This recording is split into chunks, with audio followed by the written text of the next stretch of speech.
ఏరులై ప్రవహించాలి.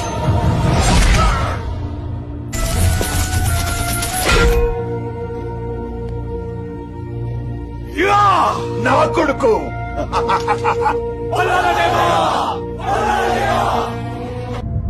పల్లాలుడి వీరోచిత పోరాటం మన దేశ చరిత్రలో కొత్త అధ్యాయం.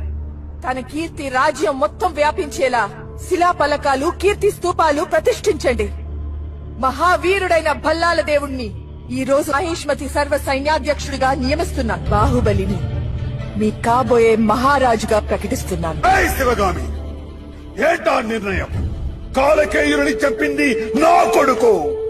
వాడు కదా రాజు, వాడే కదా. రాజుకి కావలసిన అర్హత శత్రువుల్ని చంపడం మాత్రమే కాదు, ప్రజల్ని కాపాడడం కూడా. యుద్ధంలో బల్లాలుడు దృష్టంతా శత్రు సంహారం పైనే ఉంచాడు. బాహుబలి ఒక చేత్తో శత్రు సంహారం చేస్తూనే ఇంకో చేత్తో తన వాళ్ళని రక్షించుకున్నాడు. అదే ఒక సైనికుడికి రాజుకి ఉన్న వ్యత్యాసం. 100 మందిని చంపితే వీరుడంటారు, అదే ఒక్కరి ప్రాణం కాపాడినా దేవుడంటారు.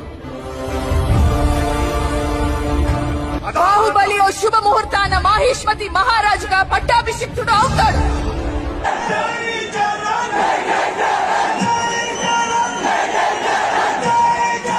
ఏరులై ప్రవహించాలి.